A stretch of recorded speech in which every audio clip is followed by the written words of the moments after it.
जलस्रोतका हिसाबले नेपाल विश्वको दोस्रो धनी देश हो। नेपालमा साना ठुला गरेर 6000 भन्दा धेरै नदीनालाहरू रहेका छन्।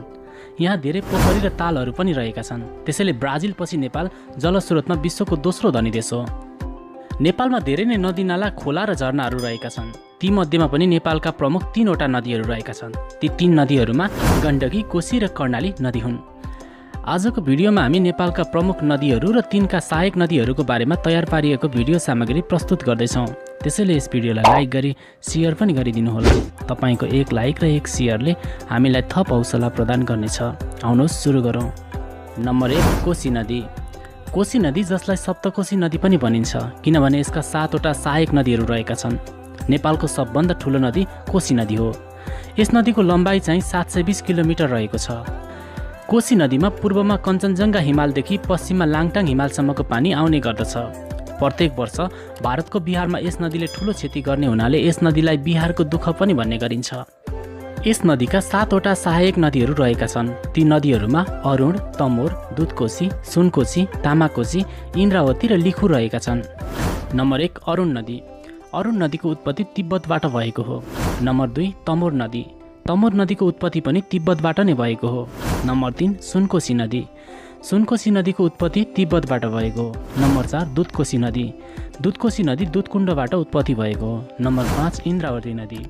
इन्द्रावती नदी जुगल हिमालबाट उत्पत्ति भएको हो। नम्बर 6, तामाकोशी नदी। तामाकोशी नदीको उत्पत्ति पनि तिब्बतबाट भएको हो। नम्बर 7, लिखु नदी। लिखु नदीको उत्पत्ति चाहिँ हिमालयबाट भएको हो। नम्बर 2, गण्डकी नदी। गण्डकी नदी, जसलाई सप्त गण्डकी नदी पनि भन्ने गरिन्छ। गण्डकी नदी नेपालको सबैभन्दा गहिरो नदी पनि हो। यो नदीको नेपालभित्रको लम्बाइ चाहिँ 338 किलोमिटर रहेको छ। पूर्वमा लाङटाङ हिमालदेखि पश्चिममा धौलागिरी हिमालसम्मको पानी यसै नदीमा आउने गर्दछ। यस नदीलाई नेपालको तराई क्षेत्रमा प्रवेश गरेपछि नारायणी नदी पनि भन्ने गरिन्छ।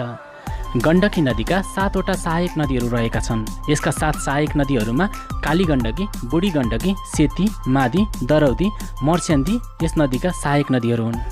नम्बर 1, काली गण्डकी। काली गण्डकी नदीको उत्पत्ति चाहिँ मुस्ताङको लेकबाट भएको हो। नम्बर 2, बुढी गण्डकी। बुढी गण्डकी नदीको उत्पत्ति चाहिँ गणेश मनास्लु हिमालबाट भएको हो। नम्बर 3, सेती नदी।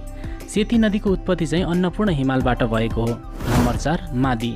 मादीको उत्पत्ति पनि अन्नपूर्ण हिमालबाट भएको हो। नम्बर 5, दरौदी। दरौदी नदीको उत्पत्ति चाहिँ बुद्ध हिमालबाट भएको हो। नम्बर 6, त्रिशुली। त्रिशुली नदीको उत्पत्ति चाहिँ तिब्बतबाट भएको हो। नम्बर 7, मर्स्याङ्दी। मर्स्याङ्दी नदीको उत्पत्ति चाहिँ मुक्तिनाथ हिमालबाट भएको हो। नम्बर 3, कर्णाली नदी। कर्णाली नदी नेपालको सबैभन्दा लामो नदी हो। यस नदीको लम्बाइ चाहिँ 1080 किलोमिटर रहेको छ। कर्णाली नदीमा धौलागिरी हिमालदेखि अपी हिमालसम्मको पानी आउने गर्दछ। कर्णाली नदीका पनि 7वटा सहायक नदीहरू रहेका छन्। यसका 7 सहायक नदीहरूमा हुम्ला कर्णाली, मुगु कर्णाली, ठुलो भेरी, सानो भेरी, सेती, तिला र बुढी गङ्गा रहेका छन्।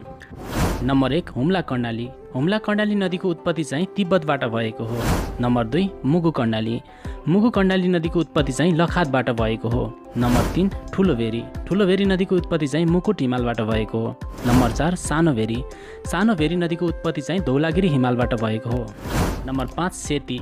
सेतीको उत्पत्ति चाहिँ अपी हिमालबाट भएको हो। नम्बर 6, तिला।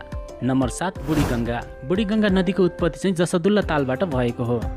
साथीहो, यी थिए नेपालका प्रमुख 3 नदीहरू। तपाईँलाई आजको भिडियो कस्तो लाग्यो? कृपया तपाईँको विचार कमेन्ट गर्न चाहिँ नछुटाउनुहोला।